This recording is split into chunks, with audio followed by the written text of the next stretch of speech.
Imagine driving one of the most famous roads on La Réunion Island, and then realizing the volcano has decided to erase it in real time. That's what basically is happening, erasing the road. Creepy lava is coming. That's a spectacle of nature. It's kind of crazy. So right now, the volcano, Piton de la Fournaise, has been erupting for about a month.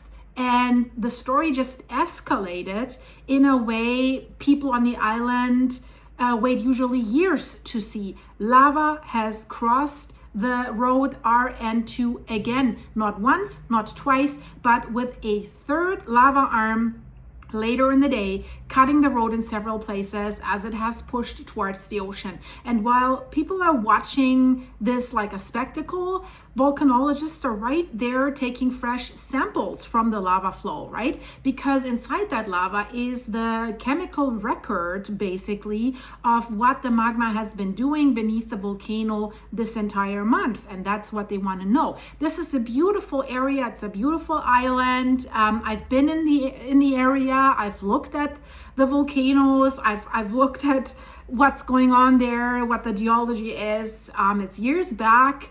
But yeah, really, really beautiful area, magnificent area, I have to say. I remember it fondly. So what makes this eruption so gripping? Well, on the surface, it looks simple. It's like glowing lava, it's smoke, road cut in half. We've seen this in other places. Crowds are gathering to watch. But underneath that surface is a much bigger story. The scientists are not just looking at where the lava goes. They want to know, they're trying to figure out what kind of magma is actually rising underneath that volcano, how it's evolving, and whether it is mixed with other magma before erupting, and what it says about the plumbing system of one of the most active volcanoes on Earth. So at Piton de la Fournaise, fresh lava is not just molten rock, it's basically evidence. So let's start with what has happened. This eruption that we're looking at right now, it began on February 13th, 2026, making it already the volcano's second eruption in this year. And for weeks then, lava kept moving through the volcanic slopes of the Grand Brûlé area. And by March 11th, the active flow has advanced to roughly a mile, 1.2 kilometers from the RN2. And then everything has accelerated. Then on March 13th, a first lava arm has reached the road nearly in the morning, and then it crossed it completely by 8 a.m. local time.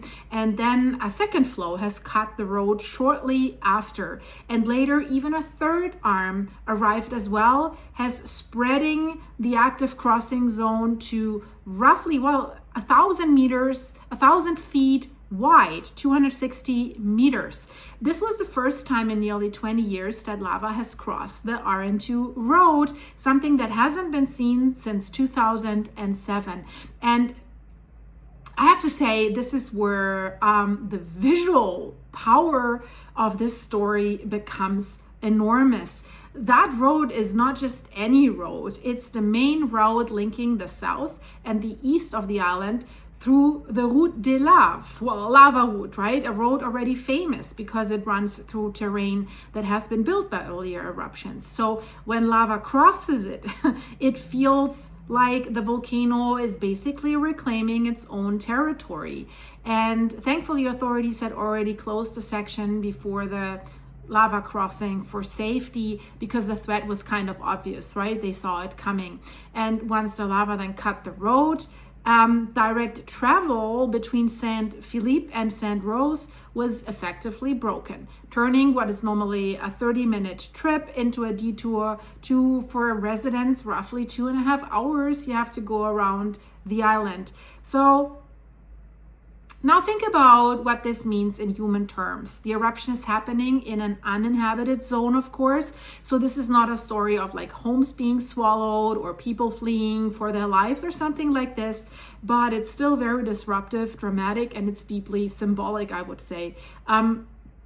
the whole island is not being destroyed here, but it's definitely, life has been interrupted. Life is being rerouted. The volcano doesn't care that there's a road, right? And what makes this eruption, I think, fascinating is it has not just sent one stream of lava downslope. It has actually produced many active branches, and like we have like 3 of these arms and branches crossing the road right now. And they have measured increasing progression rates before it already crossed the road. And it's getting closer to the coast. And we know what happens if hot lava mixes with water. That can be explosive. So one of these lava fronts was reported to be roughly 670 meters from the ocean. So half a mile, something like this. Later reports have placed it even at a lesser distance from the sea. So this lava river is still continued to its journey.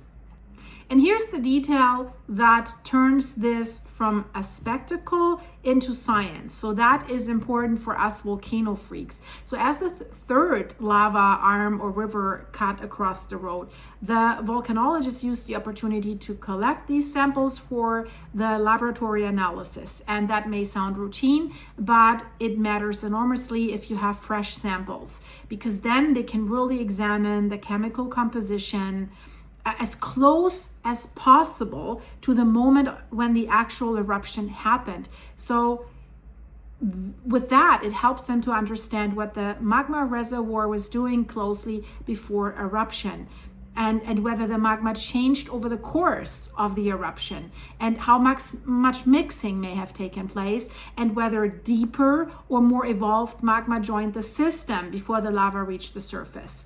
So at this volcano here, the geochemical monitoring is one of the keys to reconstructing the hidden history of this specific eruption. Because this thing here, this volcano is not randomly just leaking lava once in a while, right? This current eruption, we can say this could be part or is part of a bigger reactivation phase of the volcano that has been observed since 2025. So the February eruption has followed renewed pressurization of the shallow magmatic system, and now they want to know, checking the lava, is this shallow system being fed by a deeper magma body, right? How much could come out?